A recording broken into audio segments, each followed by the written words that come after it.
Assalamu alaikum students. Today we are going to discuss halogens about halogens. Halogen से related जो हमारा module रहता है आज हम उसको डिस्कस करेंगे और कोशिश करेंगे कि ये जितने भी इसमें टॉपिक हैं उसको हम सबको स्टडी कर लें। तो सबसे पहले तो हम देखते हैं कि जो हमारा एनामलस बिहेवियर ऑफ फ्लोरीन है वो किस तरह से फ्लोरीन जो है बाकी अपने मेंबर से डिफरेंट प्रॉपर्टीज़ जो है वो शो करता है।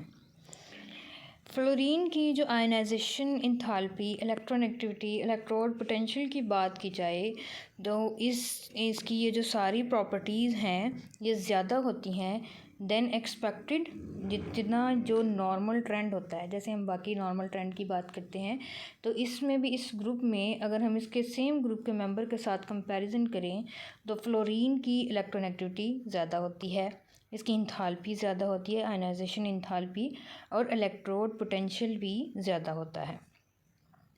इसी तरह से अगर हम आयनिक और कोवलेंट रेडियाई की बात करें, मेल्टिंग और बॉइलिंग पॉइंट की बात करें, enthalpy of bond dissociation and electron gain enthalpy, ये क्या होती हैं, ये लोअर होती हैं देन एक्सपेक्टेड।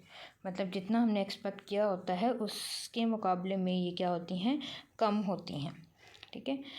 और नेक्स्ट इसके ये जो एनॉमलस बिहेवियर है ये क्यों इस तरह से शो होता है, ये क्यों अपनी जो प्रॉपर्टीज़ है वो डिफरेंट शो करता है बाकी मेंबर से। एक तो इसकी मेन रीज़न कि इसका जो साइज़ होता है वो स्मॉल होता है, इलेक्ट्रोनेगेटिविटी इसकी ज़्यादा होती है, और लो बॉन्ड डिसोसिएशन इंथाल्पी होती है। अब लो बॉन्ड डिसोसिएशन इंथाल्पी क्यों होती है फ्लोरीन में? अब देखिए दोनों जो फ्लोरीन के अंदर जो बॉन्ड बन रहा है दोनों का स्मॉल जो एटम है साइज़ स्मॉल है, फ्लोरीन एटम का जो साइज़ है वो स्मॉल है, तो दोनों के अंदर जो इलेक्ट्रॉन हैं लोन पेयर हैं वो एक दूसरे को रिपेल करेंगे। उस रिपल्शन की वजह से उनकी जो डिसोसिएशन एनर्जी होती है वो कम होती है क्योंकि वो ईज़िली वहाँ पे फिर डिसोसिएट हो जाएंगे। इसी तरह से इसमें जो डी ऑर्बिटल्स की नॉन अवेलेबिलिटी होती है इसमें फ्लोरीन के अंदर कोई भी डी ऑर्बिटल नहीं होता, ये भी एक मेन रीज़न है जिसकी वजह से ये एनॉमलस बिहेवियर शो करता है।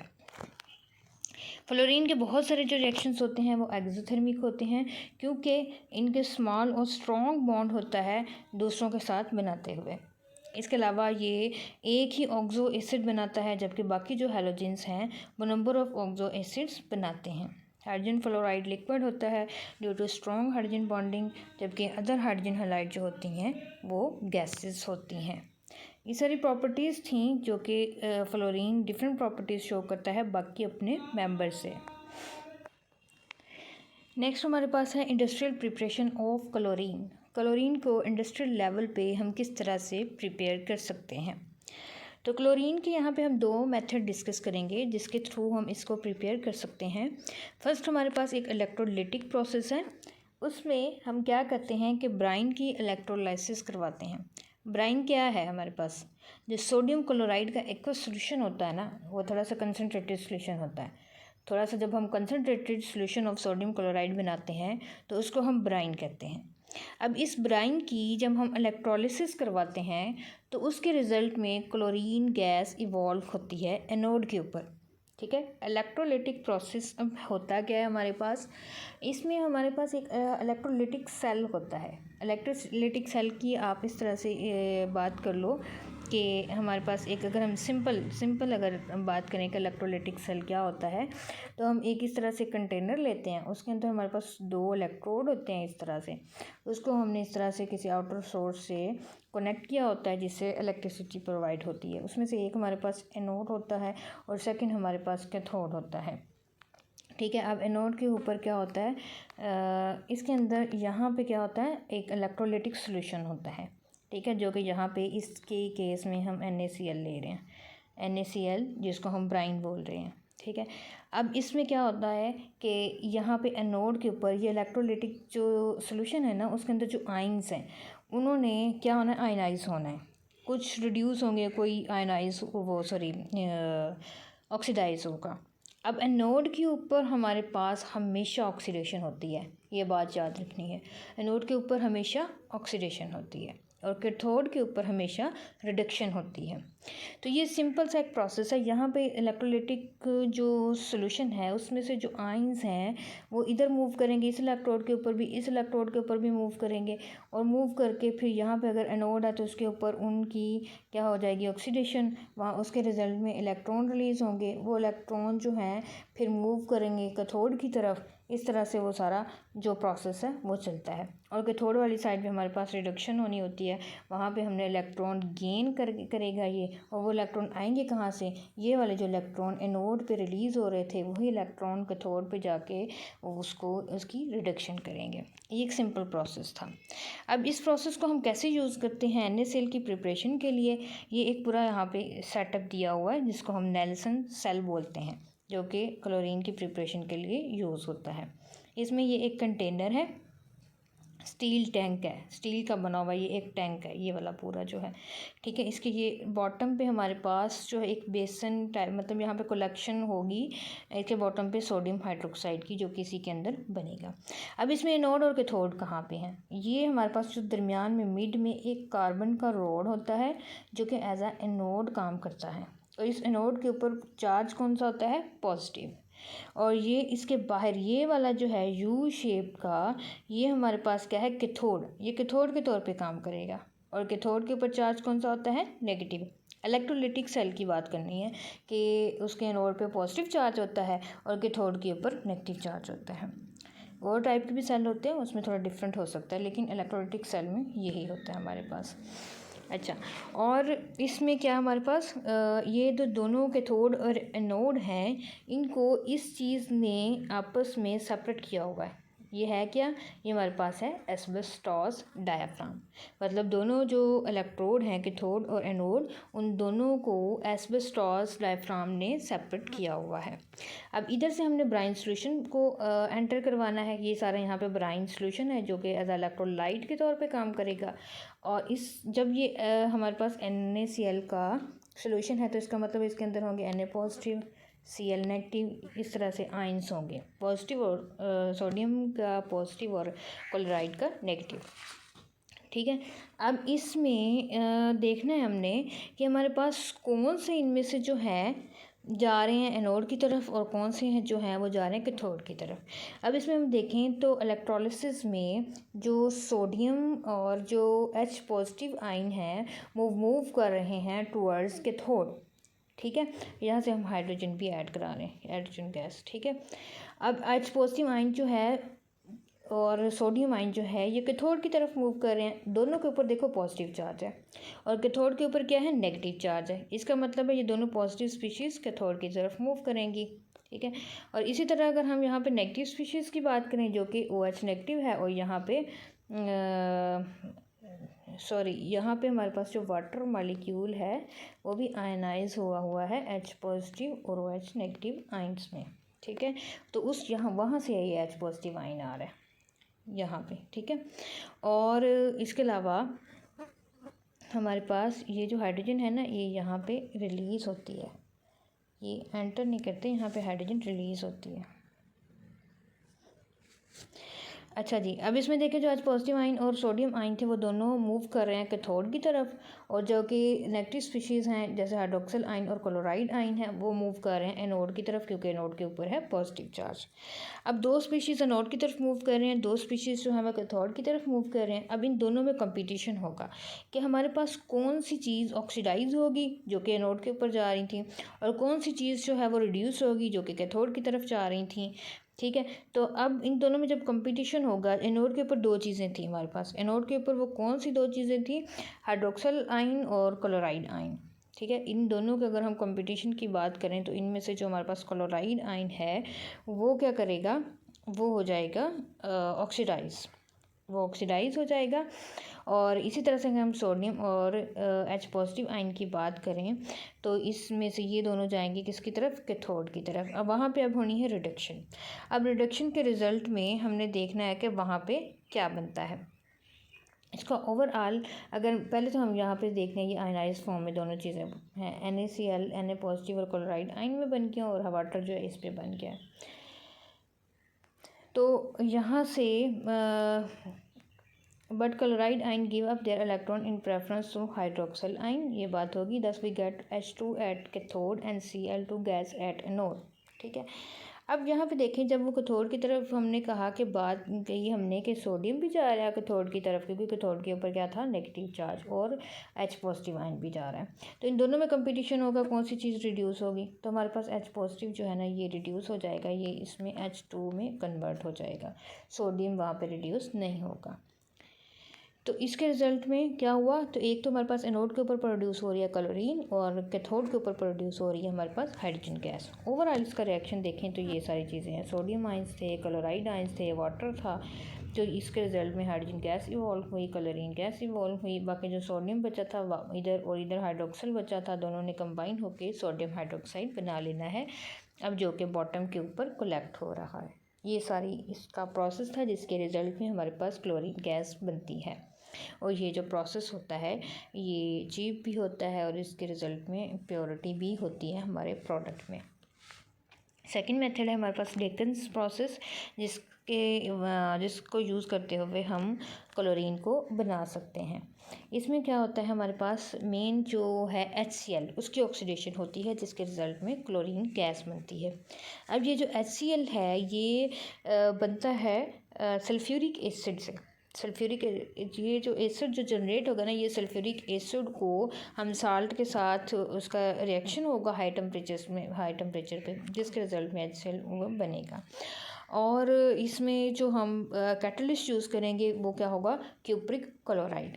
इसका ओवरऑल जो रिएक्शन है HCl का, इसने ऑक्सीजन के साथ रिएक्ट करना है क्यूप्रिक क्लोराइड की प्रेजेंस में, ये हमारे पास दिया हुआ है, जिसके रिजल्ट में वाटर मॉलिक्यूल बनता है और साथ में क्लोरीन गैस बनती है। अब जो फंक्शन है उसका कैटलिस्ट का, कि वो किस तरह से काम करेगा, वो ये इस इक्वेशन में हमें बताया गया है। ठीक है, तो इस तरह से ये HCl जो है उसकी ऑक्सीडेशन होके HCl जो है ऑक्सीजन के साथ रिएक्ट करके हमें क्लोरीन गैस देगा। ये दोनों प्रोसेस थे जो हम क्लोरीन की प्रिपरेशन के लिए यूज़ कर सकते हैं। नेक्स्ट हमारे पास टॉपिक है कि हमने ऑक्साइड्स एंड ऑक्सीएसर्स ऑफ क्लोरीन जो हैं वो डिस्कस करने हैं। यहाँ पे बहुत सारे हैलोजेंस के ओवरऑल दिए गए हैं, लेकिन हमारा मेन फोकस है क्लोरीन के ऑक्साइड्स पे और ऑक्सीएसर्स पे, तो हम सिर्फ वही यहाँ पे डिस्कस करेंगे। ऑक्साइड्स ऑफ क्लोरीन की बात करें तो हमारे पास ये सारे ऑक्साइड्स हैं क्लोरीन के, Cl2O, Cl2O, Cl2O6, Cl2O7, ये 4 ऑक्साइड्स हैं जो कि हमने स्टडी करने हैं। सबसे पहले हम क्लोरीन मोनोऑक्साइड की प्रिपरेशन की बात करें तो क्लोरीन जो मोनोऑक्साइड है उसको हम प्रिपेयर कर सकते हैं मर्क्यूरिक ऑक्साइड को। जब हम क्लोरीन के साथ रिएक्ट करते हैं तो Cl2O बनता है और साथ में HgCl2। इसकी प्रॉपर्टीज़ की बात करें तो ये ब्राउनिश येलो गैस होती है, और इसके अलावा इसकी जो पेनिट्रेटिंग ऑर्डर होती है, ज़रा इरिटेटिंग कह लें इस तरह से। अब लिक्विड Cl2 जो होती है वो एक्सप्लोड्स होती है रेडिली ऑन हीटिंग और sparking giving Cl2 and O2। जैसे ही Cl2 जो है एक्सप्लोड होती है, उसके रिजल्ट में हमारे पास क्लोरीन और ऑक्सीजन बनती है। ये इसकी इक्वेशन भी यहाँ पे दी गई है। अगर हम वाटर के साथ इसका रिएक्शन चेक करें तो हमारे पास शिप क्या बनाती है, HClO4, जिसको हम क्या कहते हैं, हाइपोक्लोरस एसिड। ठीक है, ये ऑक्सीडाइजिंग एजेंट के तौर पे काम कर सकती है, HCl के साथ रिएक्ट करेगी तो Cl2 में कन्वर्ट करेगी और साथ में वाटर मॉलिक्यूल बनेगा। इसकी स्ट्रक्चर की बात करें तो हमारे पास ये वी शेप या बैंड शेप इसकी स्ट्रक्चर होती है। sp3 हाइब्रिडाइजेशन होती है इसमें। अब sp3 हाइब्रिडाइजेशन है तो इसका बॉन्ड एंगल भी हमारे पास क्या होगा, 109.5 डिग्री के। अब इसके अंदर भी लोन पेयर होते हैं, लेकिन चूँकि हमारे पास जो ऑक्सीजन एटम है ये क्लोरीन की निस्बत मोर इलेक्ट्रोनेगेटिव होता है देन क्लोरीन, तो उसकी वजह से वो क्या होंगे, इलेक्ट्रॉन्स की जो बॉन्ड पेयर्स जो हैं वो ज़्यादा ऑक्सीजन की तरफ होंगे। उन बॉन्ड पेयर्स जब ऑक्सीजन की तरफ ज़्यादा होंगे तो उनके दरमियान में रिपल्शन जो होती है वो मिनिमम होती है, उसके दरमियान में जो लोन पेयर और लोन पेयर की रिपल्शन की बात करें वो कम हो जाती है देन बॉन्ड पेयर रिपल्शन की वजह से। उसकी वजह से क्या होता है, हमारा जो एंगल होता है वो, जब हम कहते हैं कि लोन पेयर की वजह से जो एंगल है वो डिक्रीज़ हो जाता है, लेकिन इस केस में उल्टा हो जाएगा, क्योंकि यहाँ पे लोन पेयर रिपल्शन कम हो गई है, तो उसकी वजह से जो एंगल है वो 109.5 डिग्री होगा। ठीक है, क्लोरीन डाइऑक्साइड की बात करें तो क्लोरीन डाइऑक्साइड हम बना सकते हैं। यहाँ पे AgClO3 को जब क्लोरीन के साथ हम रिएक्ट करवाते हैं तो AgCl बनता है और साथ में हमारे पास Cl2 भी बनता है और ऑक्सीजन का मॉलिक्यूल। इसकी प्रॉपर्टीज़ में ये हैवी डार्क येलो गैस होती है, कैरेक्टरिस्टिक ऑर्डर होती है इसकी, लिक्विफाई कर सकते हैं और फ्रोज़न भी कर सकते हैं, उसका टेम्परेचर दिया हुआ है हमारे पास। इसके अलावा ये कहता है लिक्विड और सॉलिड जो होते हैं both are fairly stable in dark but are slowly decompose when expose to light.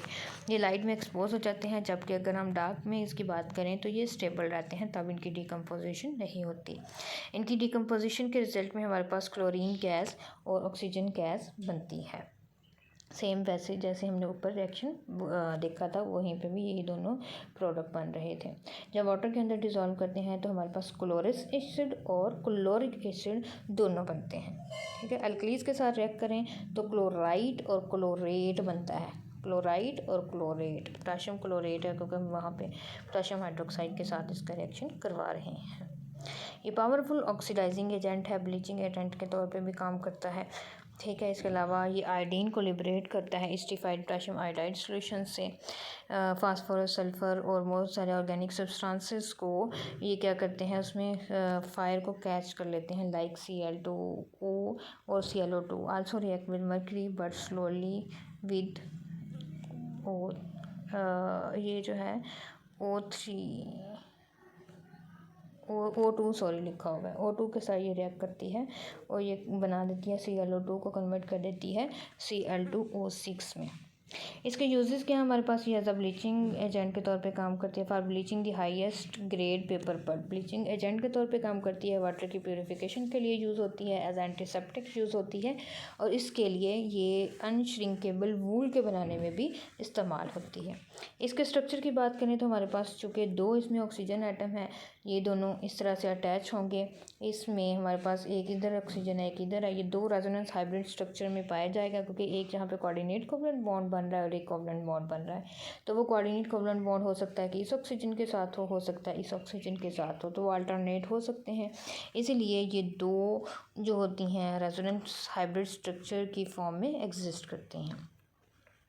Next हमारे पास डाइक्लोरीन हेक्सा ऑक्साइड जिसको Cl2O6 कहेंगे। इसको अगर हम प्रिपेयर करने की बात करें तो ये ClO2 के जो ओजोन के साथ रिएक्शन करवाते हैं तो तब हमारे पास जो है Cl2O6 बनता है। इसके अलावा it can be prepared by UV radiation of ClO2 की UV रेडिएशन करें तब भी हमारे पास ये बन जाता है। ये डार्क रेड एक्सप्लोजिव और अनस्टेबल लिक्विड होता है, सॉलिडिफाई हो जाता है 3.5 डिग्री सेंटीग्रेड पे।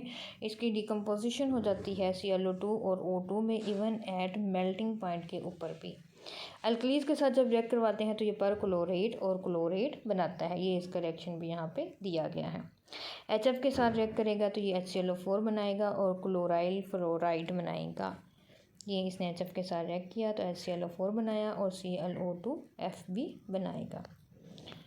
इन vapour phase state it exist principally as, अगर वेपर फेज की बात करें तो ये हमारे पास ClO2 की फॉर्म में एग्जिस्ट करता है, ClO2 की फॉर्म में, which has odd number of electron and hence paramagnetic. उसके अंदर ऑड नंबर ऑफ इलेक्ट्रॉन होता है, एक इलेक्ट्रॉन ऐसा होता है जो कि अनपेयर्ड होता है जिसकी वजह से वो पैरामैग्नेटिक प्रॉपर्टीज़ को शो करता है। जबकि जब ये लिक्विड स्टेट पे होता है तो तब ये डाइमराइज हो जाता है, डाइमराइज होकर ये Cl2O6 में कन्वर्ट हो जाएगा। अब डाइमराइजेशन के रिजल्ट में जो सिंगल इलेक्ट्रॉन था वो क्या हो जाएगा, वो डबल इलेक्ट्रॉन मीन्स वो बॉन्ड बना लेगा, डाइमराइजेशन में यूज़ हो गया है तो उसकी वजह से अब वो पैरामैग्नेटिक करैक्टर जो था वो डायमैग्नेटिक करैक्टर में कन्वर्ट हो जाएगा।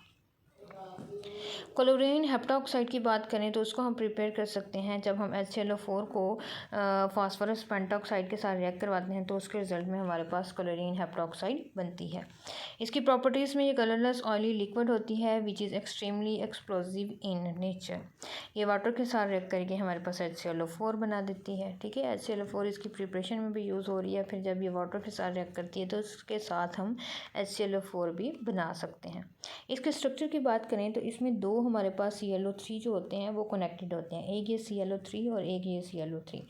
ये दोनों टेट्राहेड्रल फॉर्म में एक आपस में कनेक्टेड होते हैं लेकिन साथ में oxygen atom as a bridge के तौर पे काम करेगा।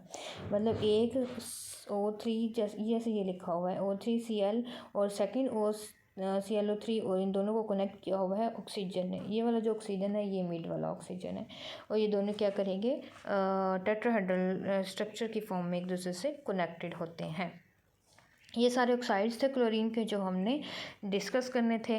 नेक्स्ट हमने ऑक्सी एसिड्स ऑफ क्लोरीन को डिस्कस करना है, तो वो भी हमारे पास 4 ऑक्सी एसिड्स होते हैं क्लोरीन के, जो कि यहाँ पे शो किए गए हैं, HClO, HClO2, HClO3, HClO4।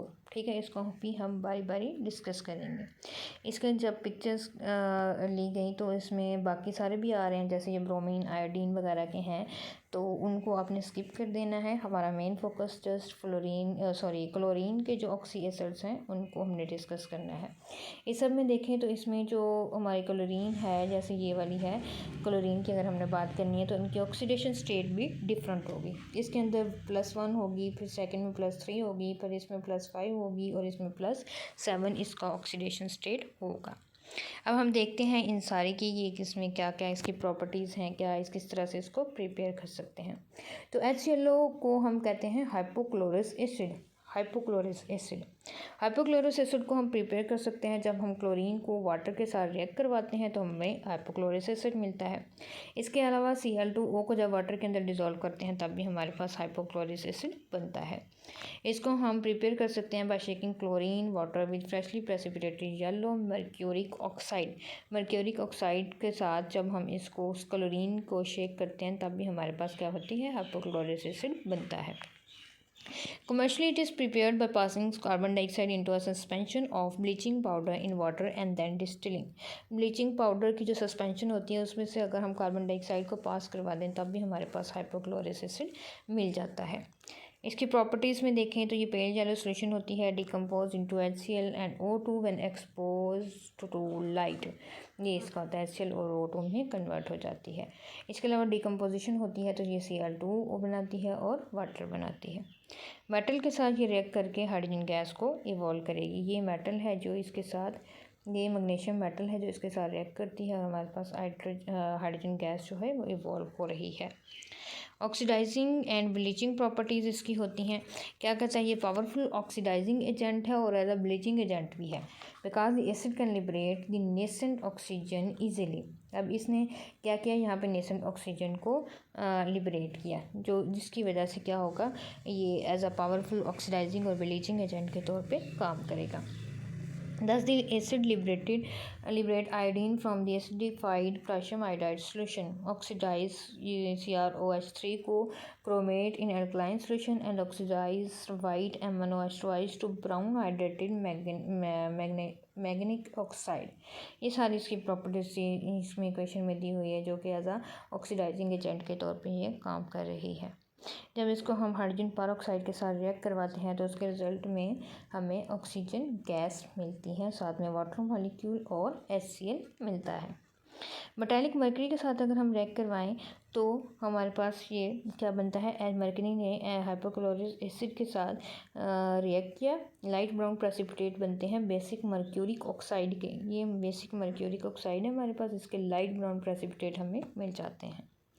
Alkalis के एक्शन की बात करें तो जब हम with alkalis it form salt called hypochloride, क्योंकि ये खुद एज एसिड के तौर पे काम करता है, तो जब ये अल्कलीज के साथ रिएक्ट करेगा तो ये साल्ट बनाएगा। अब उसको हम हाइपोक्लोराइड, क्योंकि ये हाइपोक्लोरस एसिड है, तो जब उसके साल्ट की बात करेंगे तो हम हाइपोक्लोराइड बात करेंगे। ठीक है, हाइपो का लफ्ज़ यूज़ होगा।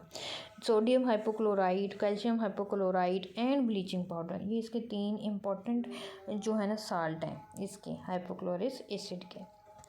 इसके अलावा हम कैल्शियम हाइपोक्लोराइड को ऑब्टेन कर सकते हैं जब हम इसको सोडियम क्लोराइड को on calcium chloride and it sold under the name high test hypochloride. अगर हम कैल्शियम हाइपोक्लोराइड बना लें तो उसको हम कहते हैं इस नेम से, हाई टेस्ट हाइपोक्लोराइड के नेम से ये हमें सेल किया जाता है।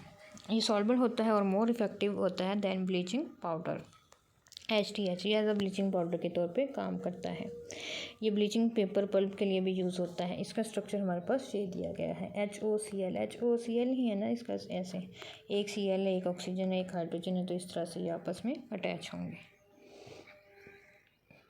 इसके स्ट्रक्चर की बात करें तो ये आयंस की फॉर्म में दिया हुआ है, ये ClO नेगेटिव, ठीक है। तो ये लीनियर शेप में होगा ClO, ठीक है, ये दिखाया हुआ, बाकी इसके लोन पेयर शो भी हुए हैं, तो लीनियर शेप इसकी होती है। नेक्स्ट ये HbRO है, इसको हमने डिस्कस नहीं करना। नेक्स्ट हमने हैलिस एसिड।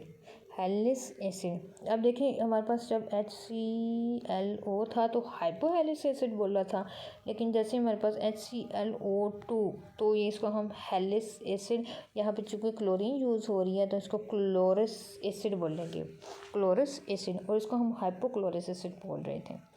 क्लोरस एसिड की प्रिपरेशन की बात करें तो हमारे पास जो HClO2 है उसको हम ऑब्टेन करते हैं बेरियम क्लोराइड की सस्पेंशन से। उसको जब हम सल्फ्यूरिक एसिड के साथ ट्रीट करवाते हैं तो हमें ये क्लोरस एसिड मिल जाता है। इसकी प्रॉपर्टीज़ में जो इसका फ्रेशली प्रिपेयर्ड सोल्यूशन होता है एसिड का, वो क्या होता है, कलरलेस होता है। ये डिकम्पोज हो जाता है ClO2 में, which colours the solution yellow colour उसमें फिर बन जाता है। ये वायलेट कलर देता है जब हम इसको फेरस सल्फेट के साथ ट्रीट करवाते हैं। HClO2 जो है उसकी ऑटो ऑक्सीडेशन हो जाती है ऑर्डिनरी टेम्परेचर, और ये चेंज हो जाता है HClO एंड HClO3 दोनों में ये कन्वर्ट हो जाता है। ये आयोडीन के साथ जब रिएक्ट करता है, ये आयोडीन को रिलीज़ करता है जब ये पोटाशियम आयोडाइड के साथ रिएक्ट करता है। जैसे ये पोटाशियम आयोडाइड है, इसके साथ रिएक्ट करेगा तो हमें आयोडीन मिलेगी। इसके स्ट्रक्चर की बात करें तो ये एंगुलर शेप होती है जो कि हमें मिलती है sp3 hybridisation of chlorine atom से। ब्रोमीन का इसका शेप भी यहाँ पे दिखाई गई है। ब्रोमीन का फिर हमने इसका यूज़ नहीं करना, डिस्कस नहीं करना। नेक्स्ट है क्लोरिक एसिड।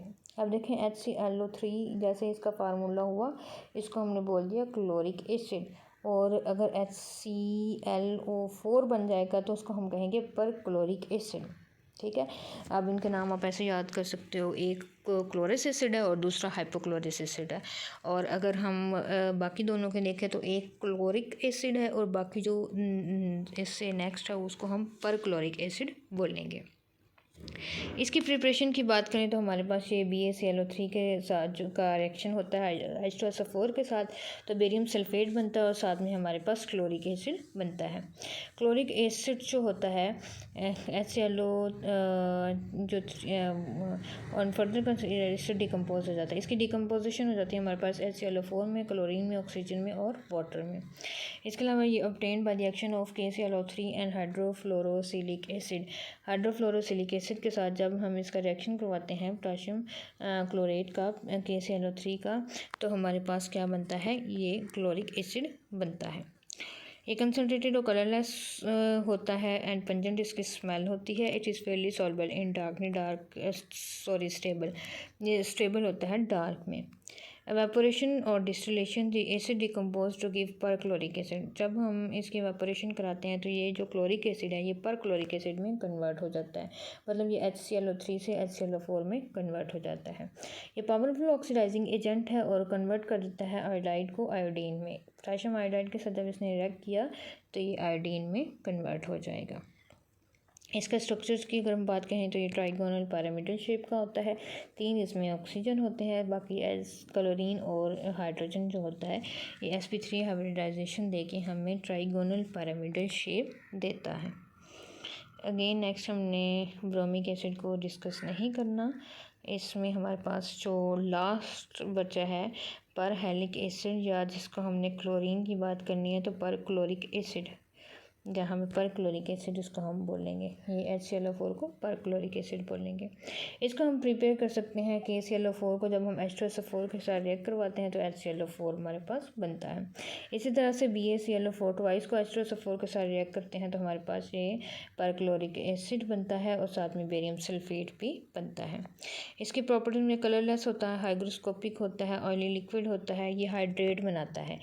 HClO4 मतलब वाटर के मालिक्यूल को ऐड कर सकता है, किस रेशो में, 1:2 रेशो में, 3 में, मतलब एक वाटर का मालिक्यूल इसमें ऐड हो सकता है, 2 और 3, इस तरह से इसके हाइड्रेट बनते हैं। ये अनस्टेबल होता है और डिकम्पोज हो जाता है with explosion on heating. Aqua solution of acid is quite stable होता है और does not decompose and hence kept be indefinitely. इसका एक्वा सोल्यूशन जो होता है वो डिकम्पोज नहीं होता।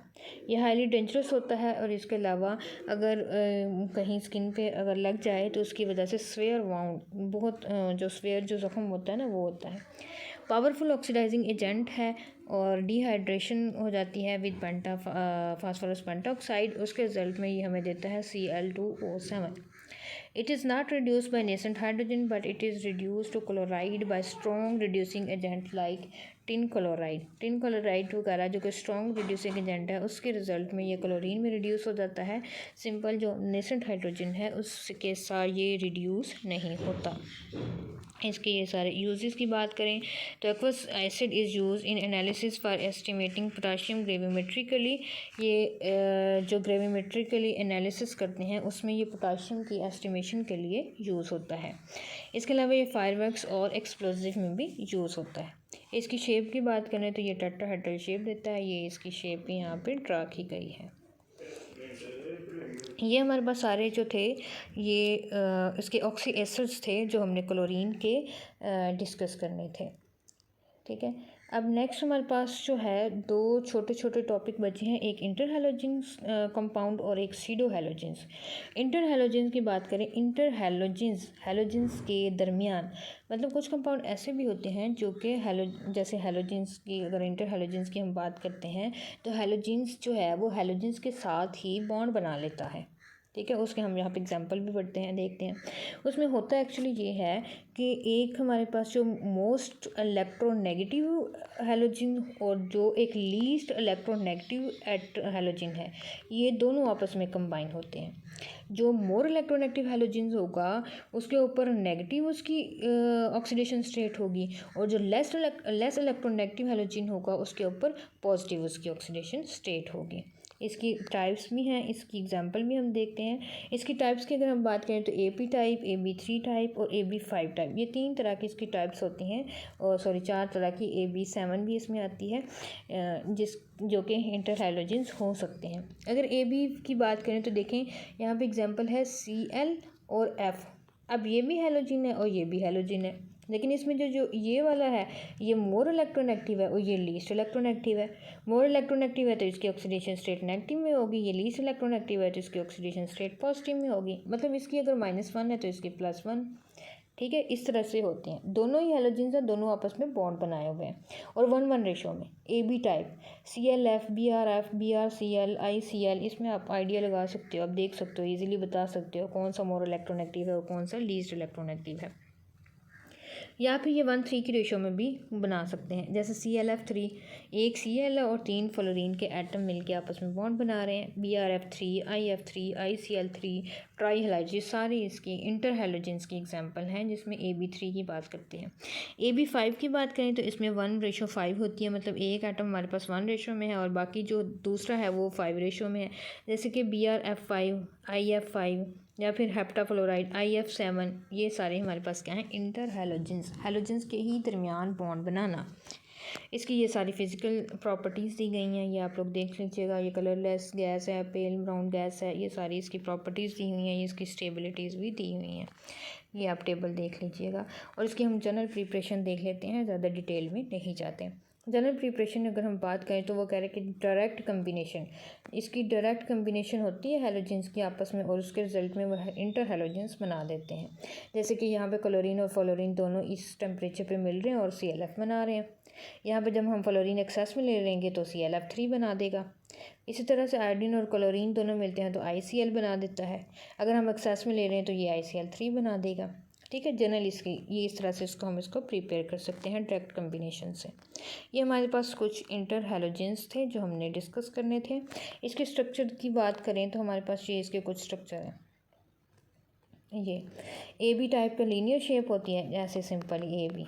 ठीक है, और AB3 की बात करें ये T शेप होती है। असल में ये A, यहाँ पे B, यहाँ पे B और यहाँ पे B, ये T शेप बनती है। यहाँ पे वो लोन पेयर आ जाते हैं जो एक्स्ट्रा होते हैं, ये T शेप होती है AB3 की।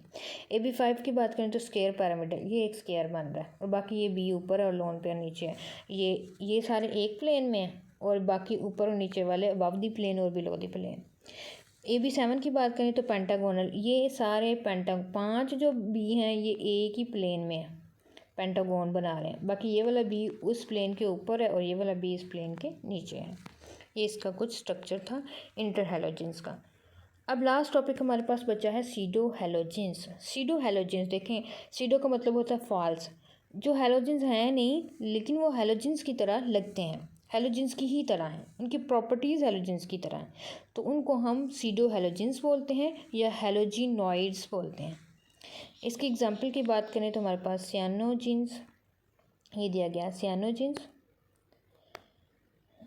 ये हमारे पास है सियानोजिन्स, थायोसियानोजिन, टेलोरोसियानोजिन, सेलेनोसियानोजिन, एजिडो कार्बन डाइसल्फाइड, ये सारे सीडो हैलोजेंस हैं जो कि हैलोजेंस की तरह लगते हैं लेकिन वो हैलोजेंस है नहीं। वो हैलोजेंस की तरह क्यों लगते हैं? क्योंकि उनके प्रॉपर्टीज़ जो हैं वो हैलोजेंस की तरह की हैं। इसकी प्रॉपर्टीज़ देख लेते हैं, बाकी ये इसकी प्रिपरेशन है किस तरह से हम इसको प्रिपेयर कर सकते हैं, इसको इतनी डिटेल में नहीं देखते, जस्ट हम इसकी प्रॉपर्टीज़ देख लेते हैं कि क्या होती हैं। देखिए ये वोलेटाइल एंड डाइमेरिक नेचर होती है इनकी, जैसे बाकी हैलोजेंस होते हैं उनकी तरह ये वोलेटाइल होते हैं और डाइमेरिक नेचर होती हैं, इसलिए हम इसको सीडो हैलोजेंस बोलते हैं। आइसोमॉर्फस नेचर होती है, बाकी जो हैलोजेंस होते हैं उनकी और इनकी जो क्रिस्टल्स की शेप है वो सेम होती है, जैसे कि यहाँ पे क्लोरीन जो होती है वो आइसोमॉर्फस है टू CN2 ट्वाइस को, ठीक है। ये दोनों, ये सीडो हैलोजन है, ये हैलोजन है, लेकिन इन दोनों की जो क्रिस्टल ग्रो करेंगे वो सेम शेप की होंगी, इसलिए हम उसको आइसोमॉर्फस कहते हैं। इसी तरह अगर हम ब्रोमीन को कंपेयर करें इसके साथ तो ये दोनों आइसोमॉर्फस हैं, मतलब ब्रोमीन की और इसकी क्रिस्टल ग्रो करें तो सेम शेप की होंगी, ठीक है। एडिशन ऑफ एथिलीनिक डबल बॉन्ड, जिस तरह से डबल बॉन्ड के अंदर Cl ऐड हो सकते हैं जैसे यहाँ पे ऐड हुए हैं, इसी तरह से जो सीडो हैलोजेंस हैं वो भी डबल बॉन्ड के अंदर ऐड हो सकते हैं। अल्कलीज की बात करें तो अल्कलीज की तरह जिस तरह से हैलोजेंस रिएक्ट करते हैं वैसे ये सीडो हैलोजेंस रिएक्ट करेंगे, जैसे यहाँ पे Cl2 है, ये अल्कली के साथ रिएक्ट करके KCl KOCl और H2O बना रहा है, तो इसी तरह से ये सीडो हैलोजेंस है, ये जब अल्कली के साथ रिएक्ट कर रहा है तो सेम प्रोडक्ट मिल रहे हैं, सिर्फ फ़र्क क्या है, यहाँ पे Cl और यहाँ पे Cn है, ठीक है। यहाँ पे भी Cl है, यहाँ पे Cn है, सेम जैसे हैलोजेंस रिएक्ट कर रहे हैं वैसे ही सीडो हैलोजेंस रिएक्शन करेंगे। मोनोबेसिक हाइड्रा एसिड बनाते हैं, जैसे H2 और Cl2 दोनों मिलके HCl बना रहे हैं, इसी तरह से H2 के साथ जब सीडो हैलोजेंस रिएक्ट करे तो HCN बनाएगा सिमिलरली, ठीक है।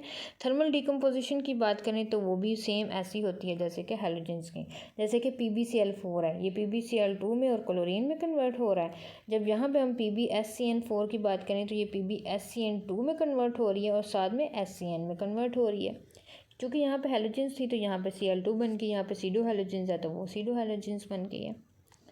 इनसॉल्युबल साल्ट बनाते हैं, जैसे सिल्वर और क्लोराइड आयन मिलके AgCl बनाते हैं, सिमिलरली सिल्वर और साइनाइड मिलके AgCN बनाते हैं, वो भी प्रेसिपिटेट की फॉर्म में होते हैं, सॉल्युबलाइज फॉर्म में नहीं होते। कम्प्लेक्स बना सकते हैं, जैसे हैलोजेंस मिलके कम्प्लेक्स बनाते हैं वैसे ही सीडो हैलोजेंस भी कम्प्लेक्स बना सकते हैं, यहाँ पे इसकी एग्जाम्पल भी दी गई हैं। लेकिन इनमें डिसिमिलरिटी भी होती है। एक डिसिमिलरिटी यहाँ पे मेंशन है कि सीडो हैलोजेंस जो होते हैं ना उसमें अंदर वो पॉलीमराइज हो सकते हैं, पॉलीमराइजेशन का फिनोमेना होता है और पॉलीमराइज स्पीशीज़ बनाते हैं, जबकि जो हैलोजेंस होते हैं ना वो पॉलीमराइज नहीं होते, जैसे कि ये सीडो हैलोजन है ये पॉलीमराइज हो गया, ये भी सीडो हैलोजन है ये पॉलीमराइज हो गया, जबकि जो नॉर्मल हैलोजेंस हैं वो पॉलीमराइज नहीं होते, वो ये इनकी डिसिमिलरिटी है, ठीक है। ये हमारे पास सारे सीडो हैलोजेंस थे जो हमने डिस्कस करने थे, इसके साथ ही हमारा चैप्टर एंड हो चुका है, ठीक है। थैंक यू, अल्लाह हाफिज़।